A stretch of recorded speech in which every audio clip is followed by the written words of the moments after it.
नमस्ते, मैं डॉक्टर आतिश बकाने। मैं एक बच्चों में होने वाले रक्त रोग, कर्करोग और बोन मैरो ट्रांसप्लांटेशन विशेषज्ञ हूँ, यानी अस्थि मज्जा प्रत्यारोपण विशेषज्ञ, और मैं नागपुर में कार्यरत हूँ। आपका हमारे चैनल में स्वागत है। आज का जो हमारा डिस्कशन का विषय है वो बहुत ही बेहद इम्पोर्टेंट, बहुत ही खास है। हमें बहुत सारे क्वेश्चंस पूछे जाते हैं, या फिर आम लोगों में जब भी हमारे पास कोई ओपीडी में आता है या कई डिस्कशन में का हम पार्ट होते हैं, हमारे टॉक्स में हमें क्वेश्चंस पूछे जाते हैं कि बोन मैरो ट्रांसप्लांटेशन के बारे में कई सारे, जो मुझे उससे ऐसा समझ आता है कि कई सारे मिथ्स है।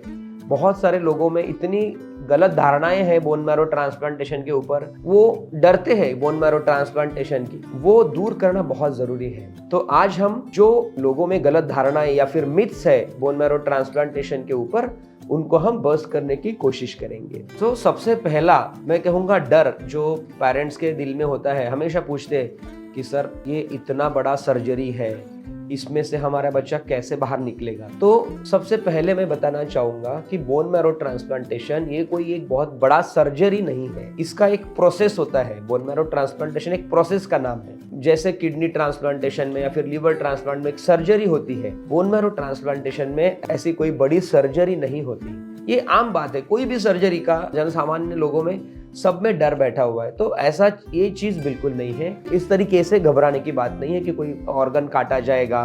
तो पहला ये मिथ है, it's not a surgery. Second बात है, दूसरा तुरंत हमें पूछा जाता है कि अगर कोई फैमिली में डोनर हमें उसका भाई या बहन मिला, जिसका सबसे ज्यादा चांस होता है। कैसे? क्योंकि बोन मैरो ट्रांसप्लांटेशन अलग तरीके के होते हैं, उस पर हमने पहले भी वीडियो बना रखे, बट मैं थोड़ा पहले बता दूं। एक होता है ऑटोलॉगस ट्रांसप्लांट, एक होता है एलोजेनिक ट्रांसप्लांट। ऑटोलॉगस मतलब ऐसे कुछ बीमारियां होती है जिसमें हमें बहुत हाई डोज कीमोथेरेपी देने की जरूरत पड़ती है।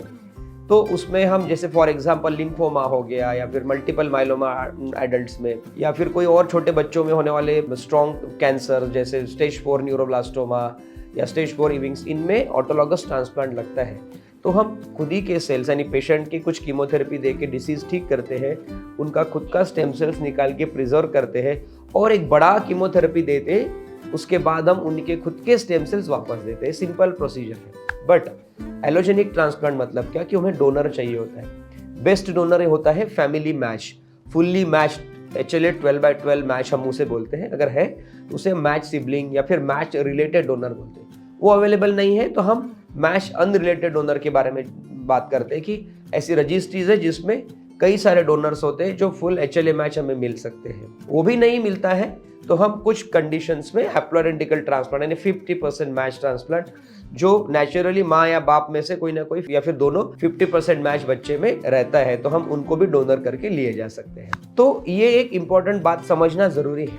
तो ये सब जानने के बाद देखिए, सेकंड जो हमारे बहुत इंपॉर्टेंट प्रश्न है कि सर डोनर को कुछ प्रॉब्लम तो नहीं होगा, हम दूसरे बच्चे से हम कुछ स्टेम सेल्स दे रहे हैं। तो देखो ये बहुत समझना जरूरी है। मेडिकल फील्ड में हम ऐसी कोई चीज नहीं करना चाहते जिससे डोनर को कोई तकलीफ हो। ये लिवर ट्रांसप्लांट, किडनी ट्रांसप्लांट और बोन मैरो ट्रांसप्लांट, इनमें बहुत बड़ी तफावत है, बहुत डिफरेंस है। क्योंकि ये जो लिवर ट्रांसप्लांट, किडनी ट्रांसप्लांट है, ये एक बॉडी से गवर्न होते हैं लीगल उसमें। बोन मैरो ट्रांसप्लांटेशन में ऐसा नहीं है।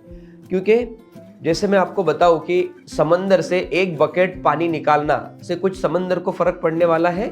जी नहीं। तो वैसे ही है, लाखों या फिर कई अनगिनत स्टेम सेल्स अपने शरीर में होती है, उसमें से कुछ स्टेम सेल्स हम डोनर को देने से कोई फर्क नहीं पड़ता। वो जो stem cells, haematopoietic stem cells particularly हम जो देते हैं, वो डोनर में कुछ दिनों में बन जाती है। तो उससे कोई डरने की बात नहीं, इसमें कोई खतरा नहीं होता, ना डोनर पे कोई बड़ी सर्जरी होती है। हाँ, ये बात जरूर है, 2 प्रोसेसेस होती है डोनर से स्टेम सेल्स कलेक्ट करने के लिए। एक तो हम ये बोन मैरो एस्पिरेशन से कलेक्ट करते हैं, वो बहुत ही सिंपल प्रोसीजर है, या फिर ब्लड से कलेक्ट करते हैं। जैसे आप प्लेटलेट डोनेट करते हैं वैसे ही एक मशीन से हम स्टेम सेल्स कलेक्ट करते हैं। तो इसमें डोनर को रिस्क नहीं होती, ये समझना जरूरी है। क्योंकि बहुत सारे पेरेंट इसीलिए सामने नहीं आते, उन्हें लगता है कि हमारे डोनर को कुछ हो जाएगा, पेशेंट अलग रह जाएगा। तो जी ये बिल्कुल ही गलत है। तीसरा पॉइंट है पेशेंट को। पेरेंट्स को लगता है कि पेशेंट में कोई सर्जरी होगी। पेशेंट में बिल्कुल ही कोई सर्जरी नहीं होती। पेशेंट को ये जो स्टेम सेल्स हम कलेक्ट करते हैं डोनर से, वो ब्लड के थ्रू, जैसे हम ब्लड लगाते हैं वैसे ही दिए जाते हैं। चौथा एक बहुत इंपॉर्टेंट मिथ है, लोगों को सबको लगता है या फिर even general practitioner, general paediatricians, कुछ लोगों को लगता है कि बोन मैरो ट्रांसप्लांटेशन एक लास्ट रिसोर्ट है कोई ट्रीटमेंट का, कि भाई ये नहीं काम किया तो ट्रांसप्लांट करेंगे। ये गलत है। कुछ बीमारियां ऐसी है जिसमें bone marrow transplantation completely curative है और फर्स्ट एंड फॉरमोस्ट ट्रीटमेंट है। फॉर एग्जांपल देखिए, कुछ बीमारियां हैं जैसे सीवियर अप्लास्टिक एनीमिया। ये बीमारी ऐसी है, अगर इसको हमने ट्रीट नहीं किया तो इससे बाहर निकलने की कोई उम्मीद नहीं है।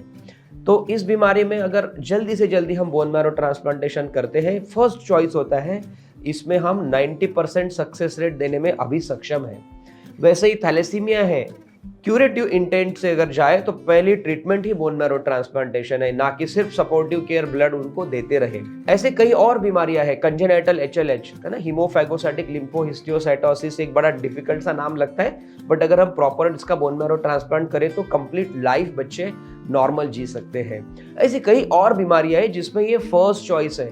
Primary immunodeficiencies like severe combined immunodeficiency, अगर हमने नहीं बोन मैरो ट्रांसप्लांटेशन किया तो ये दूसरा साल तीसरा साल उम्र का नहीं देखते, बट अगर करते हैं तो 90% सक्सेस रेट के साथ अभी इस दुनिया में उस क्वालिटी की ट्रीटमेंट अवेलेबल है। तो ये हो गया फर्स्ट ऑप्शन। हाँ, कुछ बीमारियों में ये सेकंड ऑप्शन समझा जाता है। जैसे अगर हम बच्चों में बात किए तो ब्लड कैंसर्स, कुछ ब्लड कैंसर्स होते हैं जो रिकर करते हैं, रिलैप्स होते हैं, हाई रिस्क होते हैं। उन बीमारियों में भी, उन कैंसर्स में हम bone marrow transplantation as a option रखते हैं जो क्यूरेटिव इंटेंट के साथ किया जाता है। ये मिथ है बिल्कुल कि भाई बोन मैरो ट्रांसप्लांटेशन कुछ ना काम आया तो ही करेंगे, ये गलत है।